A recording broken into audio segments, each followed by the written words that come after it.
ছাত্ৰ ছাত্ৰীসকলৰ সৰ্বাংগীন দিশত বা উন্নতিৰ দিশত যেনেধৰণৰ তেওঁলোকে পৰিকল্পনা কৰিছে, এইটো এটা আচলতে সুন্দৰ পদক্ষেপ।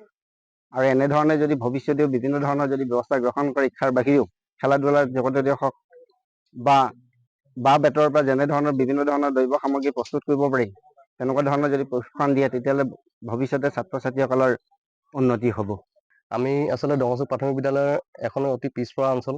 আমি চিন্তা কৰিছোঁ যে এই অঞ্চলৰ ছাত্ৰ ছাত্ৰীসকলক বা এই অঞ্চলৰ আমাৰ যিসকল সমাজ আমাৰ কমিউনিটি ব্যক্তিসকল আছে, তেখেতসকলৰ যোগেদি আমাৰ ছাত্ৰ ছাত্ৰীসকলৰ সৰ্বাংগীন দিশত কেনেধৰণৰ বিকাশত আমি আগুৱাই নিব পাৰোঁ, তাৰেই আজি এটা সৰু আমি ক্ষুদ্ৰ প্ৰয়াস কৰিছিলোঁ।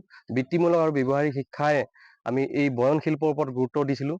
পূৰ্বতে আমি বিভিন্ন কাৰ্য কৰি আছিলোঁ। এইবাৰ ছাত্ৰ ছাত্ৰীসকলক আমাৰ থলুৱাভাৱে উৎপাদিত বা থলুৱাভাৱে আমাৰ কুটীৰ শিল্প যি তাঁত বয়ন শিল্প, ইয়াৰ যোগেদি যাতে আমাৰ ছাত্ৰ ছাত্ৰী প্ৰাথমিক বিদ্যালয়ৰ ছাত্ৰ ছাত্ৰীসকলক এই প্ৰাথমিক জ্ঞানটো যাতে দি যাব পাৰোঁ, তাৰে আমি এটা উদ্দেশ্য লক্ষ্যৰে আগবাঢ়িছিলোঁ। আৰু ইয়াৰ যোগেদি তেখেতসকলে আমাৰ থলুৱাভাৱে যি মটক জনগোষ্ঠী আমাৰ গামোচা আৰু ৰুমাল আদিকে তেখেতসকলক কেনেদৰেনো তাঁতশালৰ লগত জড়িত কাম কাজবোৰ কৰে, সেইখিনি আমি প্ৰাথমিক জ্ঞান ইয়াতে দিবলৈ বিচাৰিছিলোঁ। আৰু জীৱনমুখী শিক্ষা হিচাপে আমি তেখেতসকলে যাতে ভৱিষ্যতলৈ এই ধৰণৰ শিক্ষাৰে তেখেতসকলে জড়িত হৈ, তেখেতসকলৰ পিতৃ মাতৃ অভিভাৱকৰ লগত জড়িত হৈ যাতে ভৱিষ্যতলৈও তেখেতসকলে যাতে অকল শিকাই নহয়, তেখেতসকলে যাতে আৰ্থিকভাৱেও যাতে স্বচ্ছতা লাভ কৰে, এইখিনিৰ ওপৰত আমি গুৰুত্ব প্ৰদান কৰিছিলোঁ। আৰু এইখিনিত আমি ফলপ্ৰসূ হৈছে বুলি আজি খুবেই আশাবাদী।